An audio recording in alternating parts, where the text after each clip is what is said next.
Greetings, everyone. Thank you all for tuning in for another episode of Dynamic Gardening.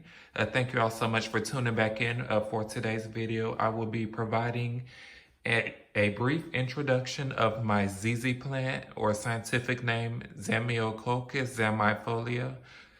Here it is right here. A little background of this plant. It dates way back in like February, March 2019. I was at my local Walmart, and then I stumbled across the clearance section, and they had ZZ plants discounted 50% off, or it was 75% off. It was one of the two. So, but the price I paid, I believe it was $2.50. That was a total steal right there. So I brought it home after I purchased it, and then I inspected the soil, and then I noticed something was off. Like the stems were just dripping over, falling over. So I took the plant out of its pot and then realized that the plant had root rot. Because as ZZ plants, they have these bulbous rhizomes that's underneath the soil. So yeah, so that's what stores water. And then sometimes when they're overwatered at the store, or if they're exposed to very cold temperatures, that can happen, which can be detrimental to the plant.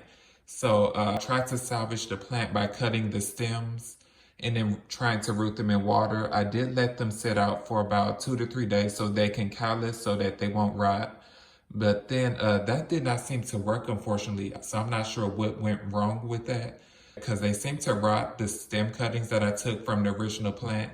So my next idea was to do leaf cuttings, which was just taking each individual leaf that was surviving, just trying to salvage the plant. So that did in turn work, but it was a long and lengthy process. It took several months, I believe. It took like nearly a year for them to grow like new plants.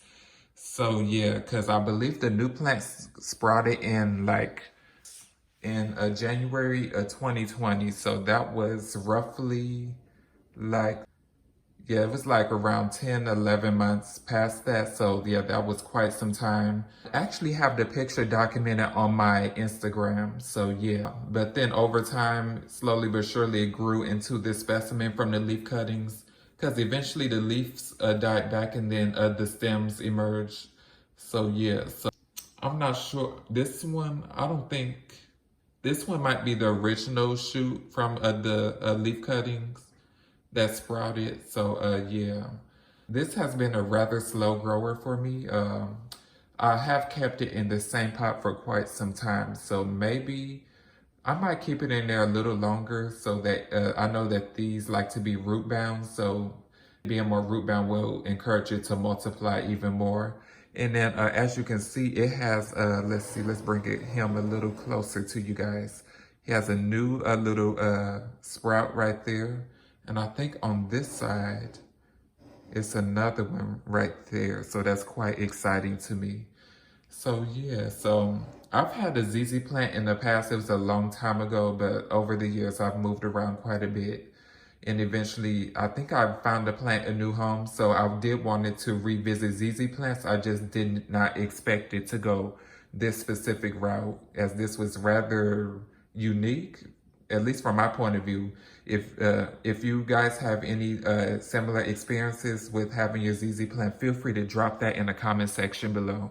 But yeah, I am loving this plant. It's when it first sprouted, it lived in an east facing window, and then now it's in a northeast facing window, and it seems to love it.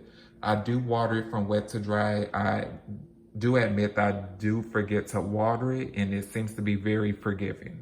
So if you're a new or a prospective plant parent and you tend to forget to water your plants, this is an excellent option right here. This was very forgiving. Reward you with new growth. It's rather slow, so you have to be patient. So this is one of those plants to just walk away, forget about it. Well, not too much, to just do the routine care maintenance. But yeah, just come back and you are warmly greeted with a new growth, like 1, 2 on mine. So, because I haven't been paying attention to my ZZ plant that much. Sorry, ZZ. Yeah, but I've noticed this new growth that's coming out, these new shoots. It looked like this one is opening a little bit, so the leaves come out a nice lime green color, similar to the color of my neon pothos right here. So yes, a nice, and then over time, it gradually turns into a more deep shade of green, as you can see there. I have seen recently in my Walmart, like the other varieties, the ZZ plant, like the Raven, which is the darker leaf one. It's like a darker purplish, blackish color from my standpoint. And in a local Target, I've seen a ZZ plant, which is a more compact variety. So, but the pricing, because I am a more of a budget-friendly plant parent, so the pricing on those options were a little bit higher than I would like to spend, so I just opted out. I'll just wait till they drop down in price as they become more widely available, because I think the pricing was like close to like $30 for each of those plants. I know these days that's probably cheaper, but yeah, I'm kind of more the cheaper plant parent, so yeah, yikes. But yeah, so here's the introduction of my ZZ plant. I hope that you all enjoyed. I guess in the future when I repot him, I will film it so that you guys can see the process and be a big reveal of what his root system looks like, because I am quite curious myself. But I will give him some more time in this ceramic orange pot that he's currently in. So yeah, so I hope you all enjoyed this video. Feel free to thumbs up if you liked the video. Feel free to leave any comments that you may have or questions regarding ZZ plants or about anything that I talked about or anything about my channel. Feel free. Free to subscribe if you'd like to be notified of forthcoming uploads. And thank you all so much. And I will see you guys on the next video. Thank you so much. Have an awesome day.